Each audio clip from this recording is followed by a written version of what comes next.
دیمەنی ئاویزەی بچووکە لە سنووری قەزای پشدەر کا ساڵانە لەگەڵ هاتنی وەرزی هاوین ئاوەکەی کەم دەکات.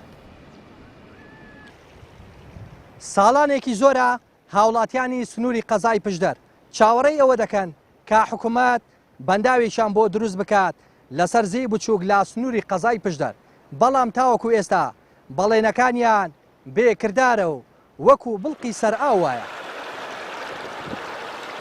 باشی چارەسەر لەم ڕوودا کە بکرێت بۆ مەسەلەی ئەم دیاردەی کەمبوونەوەی ئاو وشکە ساڵی و نەوەستانی پرۆژی ئاوی خاص کە دەستەبەری دانیشتوانی شارەکە دەکات ئەوەیە کە بەنداوێک لە سەریۆم پرۆژەیە بەناوی بەنداوی دەڵگەیە کە دیزاینی بۆ کراوە، پشکنینی یەکەمی بۆ کراوە، تەنانەت بودجەشی تەخمینی بودجەشی بۆ کراوە کە پێویستە ئەم بەنداوە دروست بکرێت. بە دروستکردنی ئەم بەنداوە ئەم پرۆژەیە لە مەترسی وەستانی لەسەر نامێنێ. وڵات داواکارینەوە بەرداواکردن بۆ دروستکراوە بەرداوی دەڵگیە وادە بۆ دروستکراوە ئیسفادەیەکی زۆر لێ دەکات خەڵکی پشدەری بەتایبەتی هەڵاماوێکی بەخوا ئێران دەیگریتەوە ئاوەکە زۆر کەم دەبێت مەترسیەوەیە بیرەکە هەموویشی کەم دەکەن و زراعەت بەخوای بۆیە ناکرێت.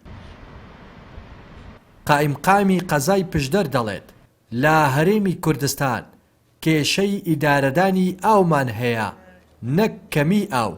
هەروەها دەڵێت با دروستکردنی بەنداوی دەڵگا قەڵاتزێ لە کەم ئاوی ڕزگاری دەبێت.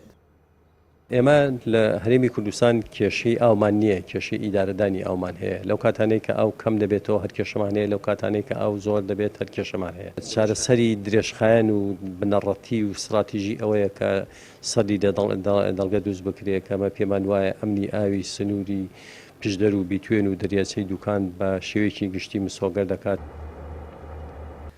ساڵانە لەگەڵ کەمبوونەوەی ئاویزەی بچووک لە سنووری پشدەر هاوڵاتیانی قەڵاتزێ دووچاری کێشەی کەمی ئاوی خواردنەوەی ماڵان و کێشەی ئاودێری کشتتوکاڵی دەبێتەوە.